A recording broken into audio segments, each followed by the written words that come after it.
देखिए, बिहार की राजनीति में भूचाल आ गया है। 21 साल तक जिस आवास में राबड़ी देवी ने राजनीति से लेकर जिंदगी के सुख दुख के क्षण बिताए हों, उस आवास को खाली करने का सरकारी आदेश आया है।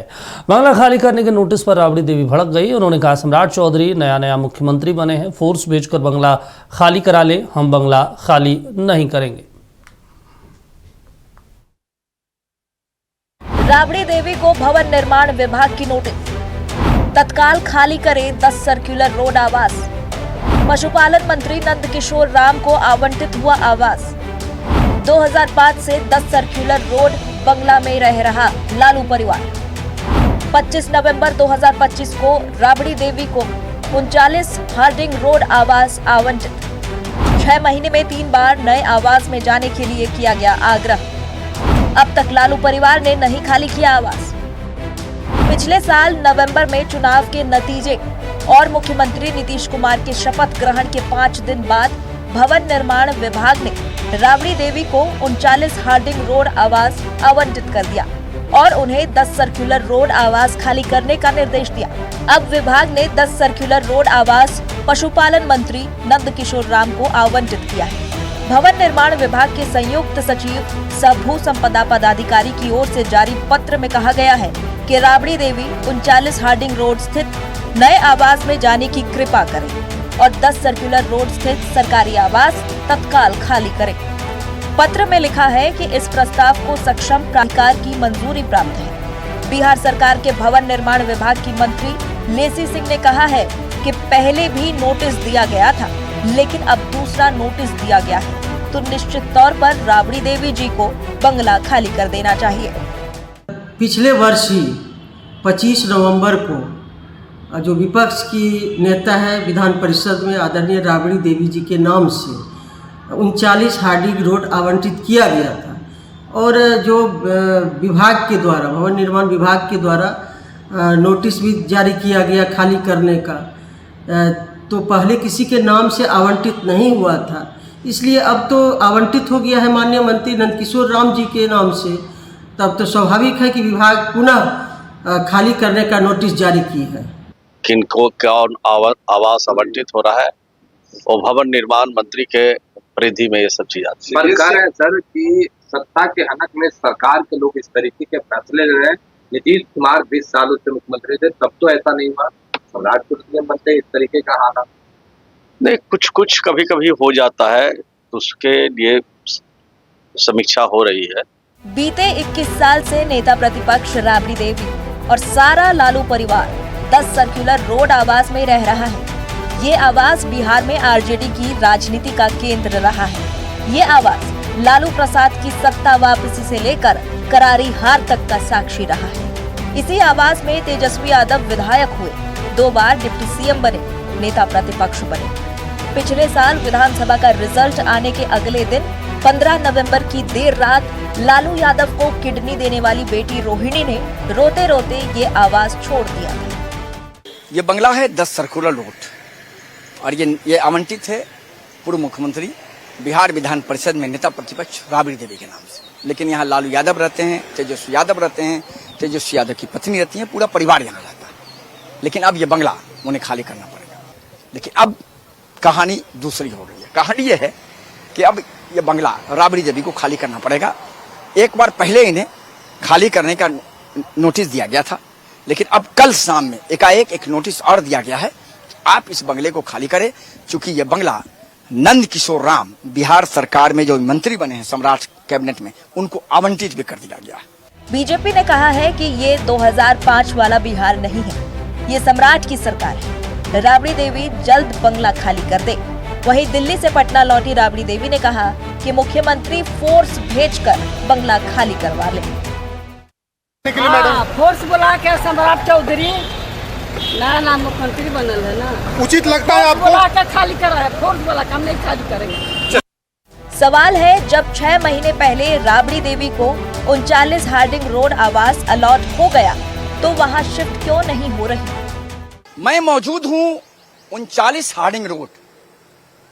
इसी 39 हार्डिंग रोड को राबड़ी देवी को अलॉट किया गया बिहार सरकार के द्वारा और कहा गया कि 10 सर्कुलर रोड छोड़िए, 39 हार्डिंग रोड में आकर शिफ्ट हो जाइए।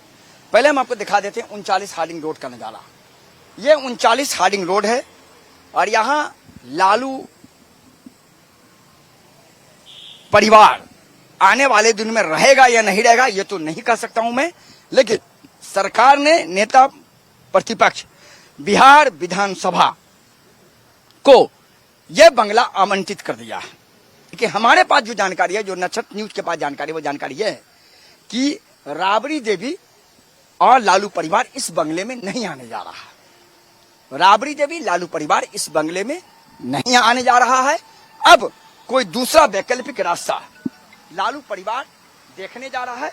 नक्षत्र न्यूज को आरजेडी के सूत्रों से पता चला है कि लालू परिवार 39 हार्डिंग रोड आवास में शिफ्ट नहीं होना चाहता। 10 सर्कुलर रोड आवास को खाली करने की प्रक्रिया बीते कई दिनों से जारी है। पूरा सामान धीरे धीरे महुआ बाग और आर्य समाज रोड वाले आवास पर ले जाया जा रहा है। 10 सर्कुलर रोड खाली कीजिए, 39 हार्डिंग रोड में आइए। लेकिन हमारी जानकारी पुख्ता है, नक्षत्र न्यूज को जानकारी है कि राबड़ी देवी यहाँ रहने नहीं आ रही है। अब देखना है इस बंगले के विवाद में आगे क्या क्या हो पाता है। सही हुई राजेश के साथ मुर्गवालम, नक्षत्र न्यूज पटना। देखिए, राबड़ी देवी को मिले नोटिस पर बीजेपी, आरजेडी, कांग्रेस का क्या कुछ कहना, आपको एक बार सुनवा देते हैं।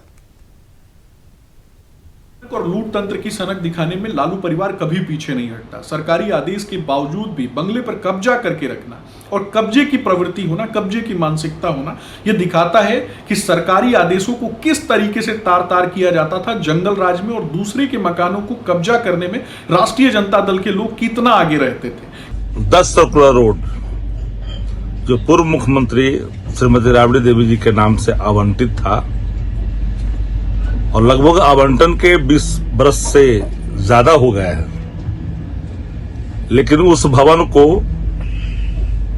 अब किसी अन्य के नाम से आवंटित की जा रही है। कौन से ऐसी परिस्थिति उत्पन्न हो गई जो श्रीमती राबड़ी देवी जी को 10 सर्कुलर रोड से बेदखल करने की जरूरत पड़ गई? मैंने सत्ता का खनक दिखाना चाहती है सत्ता प्रतिष्ठान कि हम आपको बेदखल करेंगे, आपको अलग करेंगे। भारतीय जनता पार्टी ने अपने दफ्तर के बगल के एक मंत्री आवास की दीवार तोड़कर उसे अपने दफ्तर में मिला लिया। इसे कहते हैं अवैध कब्जा। जनता दल यूनाइटेड ने 3 विधायक आवासों के बाउंड्री वॉल तोड़वाए और उन्हें अपने दफ्तर में मिला लिया। इसे कहते हैं अवैध कब्जा। आवंटित आवास अवैध कब्जा नहीं होता है। भाजपाई मूर्खों और भाजपाई दबंगों, हुड़दंगियों को ये बात समझ में आनी चाहिए। चलिए, इस पर ज्यादा जानकारी के साथ बातचीत करने के लिए स्टेट हेड मरगूब जी हमारे साथ जुड़े। मरगूब जी, देखिए, सरकारी आदेश, सरकार जो भी आदेश जारी करेगी बिहार के तमाम लोगों को मानना पड़ेगा, माननीय विधायक को मानना पड़ेगा, एमएलसी को मानना पड़ेगा, सांसदों को मानना पड़ेगा। ऐसा राबड़ी देवी को ऐसी कौन सी हट धर्मिता है कि भाई हम नहीं खाली करेंगे, जो करना है कर लीजिए, फोर्स बुलाना है बुला लीजिए? फिर तो सम्राट अपने ऊपर आ जाएंगे, तो फिर एक भी नहीं बचेंगे उनका, सारी चीजें बाहर निकल जाएंगी वहां से। ये तो आप चैलेंज दे रहे हैं ना।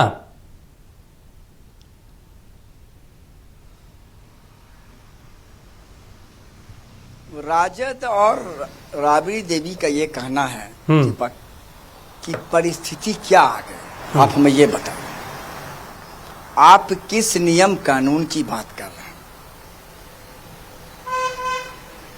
कौन नियम कानून?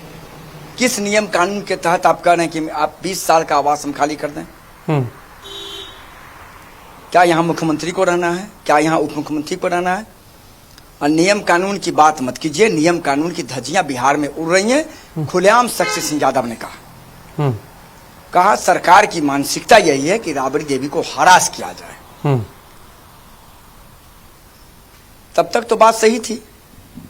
राबड़ी देवी का आना गाजियाबाद से दिल्ली से पटना और ये कहना कि हम नहीं करेंगे, पुलिस भेजो, फोर्स भेजो, खाली करा लो, तो मामला टर्नअप हो गया।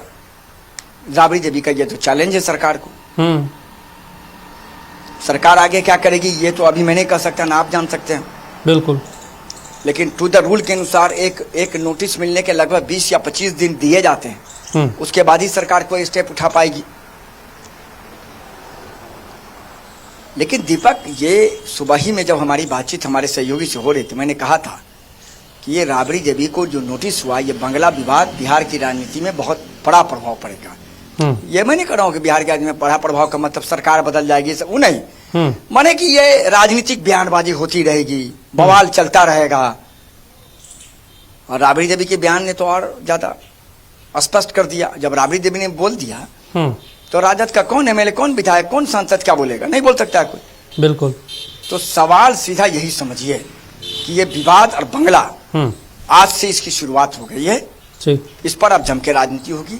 सरकार ये कह रही है कि हम नियम और कानून के तहत कार्रवाई करेंगे। बस उप मुख्यमंत्री का बयान आ गया अभी उप मुख्यमंत्री का बयान है कि नियम और कानून के तहत कार्रवाई है, कार्रवाई होगी।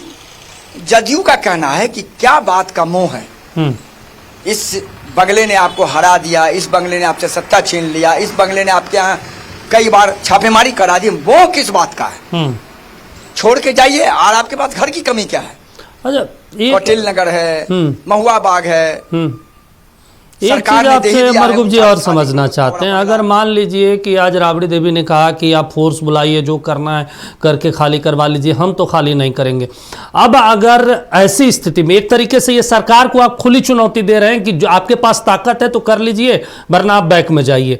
अब ऐसी परिस्थिति में अगर सम्राट चौधरी कार्रवाई नहीं करते, खाली नहीं करवाते और वो आदेश को वापस ले लेते हैं और फिर से पुनः बहाल कर देते, एक नया आदेश जारी कर देते हैं कि भाई राबड़ी जी यहाँ पे रहेगी, तब तो कल के तारीख में कोई भी विधायक, कोई भी सांसद, कोई भी व्यक्ति खड़ा हो जाएगा सरकार के खिलाफ कि हम आपके आदेश को नहीं मानते, जाइए जो करना है कर लीजिए।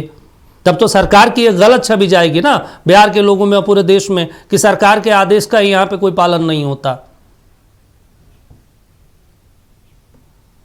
इसमें दो चीजें हैं दीपक। पहला चीज तो यह है कि ये भी कह पाना मुश्किल नहीं, असंभव है कि सरकार आदेश वापस लेगी। दूसरा, 15 से 20 दिन का एक रूल है, उसके बाद सरकार स्टेप उठाएगी। बिल्कुल। और तीसरा जो आपका उसका जवाब यह है कि उप मुख्यमंत्री का बयान आपने देखा, नियम और कानून। नियम कानून क्या होता है? सब कुछ उसी में है। नियम कानून में लाठी भी है, नियम कानून में माफीनामा भी है। बिल्कुल। नियम कानून में लाठी भी है, नियम कानून में माफीनामा भी है, नियम कानून में सब कुछ है। तो मामला खत्म हो गया। सरकार ने तो संकेत दे दिया है कि जो रूल रेगुलेशन उसके हिसाब से कार्रवाई होगी। मामला इतना बड़ा हो गया है, तो आपको क्या लग रहा है कि हाँ अब नीतीश कुमार का इंटरफेरेंस हो जाए तब तो फिर बात कुछ कहना मुश्किल है, तब तो फिर बिहार में किसी की चलेगी भी नहीं। नीतीश ने अगर कह दिया कि नहीं ठीक है अभी रहने दिए, पोस्टपोन करते, तो मामला खत्म हो जाएगा।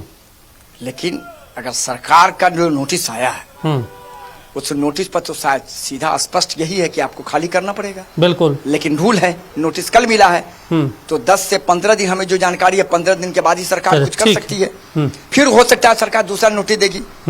इंतजार अभी कीजिए, तर्कस में तीर बहुत ज्यादा बाकी है। दीपक चलिए ठीक है, ठीक है, तमाम जानकारी देने के लिए शुक्रिया आपका। तो देखिए अभी बहुत कुछ बाकी है, देखना होगा सम्राट चौधरी क्या कुछ इस पर फैसला लेते हैं, क्योंकि ये लड़ाई बहुत बड़ी है और जो सामने वाला व्यक्ति है उसके घर में 2 पूर्व सीएम रह चुके हैं, नेता प्रतिपक्ष विधान परिषद के हों या फिर विधानसभा के हों, वो सभी लोग हैं, सांसद उनके घर से आते हैं। तो देखना होगा क्या कुछ सरकार इस पर डिसीजन लेती है।